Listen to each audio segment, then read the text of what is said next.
پیکا act ترمیمی بل قومی assembly سے مزدور صحافیوں نے احتجاج کرتے ہوئے بل کو مسترد کر دیا. کہتے ہیں کہ ہمارے ساتھ کوئی میٹنگ یا مشاورت نہیں کی گئی. تو دوسری طرف عوام نے اس اقدام کو سراہا. کہتے ہیں کہ فیک نیوز پروپیگنڈے اور افواہوں پر قابو پانے کے لیے حکومت نے اچھا کام کیا ہے.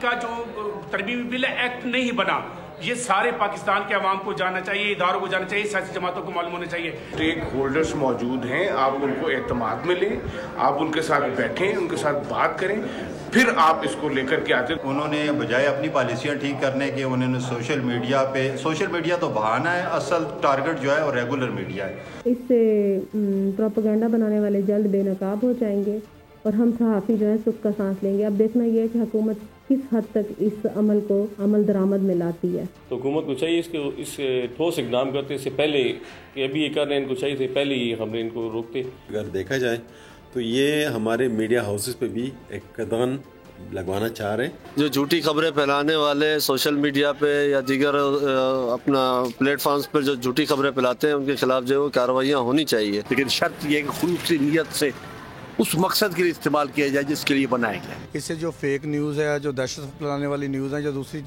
جتنی بھی خود ساختہ جنہوں نے بنایا ہوا تھا, تو ان پہ قابو پانے میں اس ایکٹ کے تحت مدد ملے گی. کوئی بھی جرنلسٹ جو ہے وہ فیک نیوز کی طرف نہیں جاتے, اور یہ سوشل میڈیا جب سے آیا ہے سوشل میڈیا کے لوگوں سے یہ چیز ہوتی ہے کیونکہ یہ ویریفیکیشن نہیں کرتے. اس طرح کی چیزوں کی بھرپور ہم مخالفت کرتے ہیں, بلکہ ساری ہماری جو تنظیمیں ہیں, Pakistan federal union of journalist اور کراچی یونین آف جرنلسٹ نے اس کو یکسر مسترد کر دیا ہے. تو فیک نیوز کے خلاف جو ہے بالکل قانون بننا چاہیے, اس کی امپلیمنٹیشن فیس پر ڈیبیٹ ہو سکتی ہے. ابھی اچانک انہوں نے یہ ایک دم امینڈمنٹ کی ہے, اس پہ ہمارے اعتراضات ہیں اور ہمیں اس پہ تحفظات بھی ہیں. فیک نیوز کنٹرول کرنے میں کسی کو اعتراض نہیں ہے, لیکن جس طرح کا یہ قانون لایا گیا ہے یہ آئندہ حکمرانوں کو آئندہ گلے میں پڑے گا.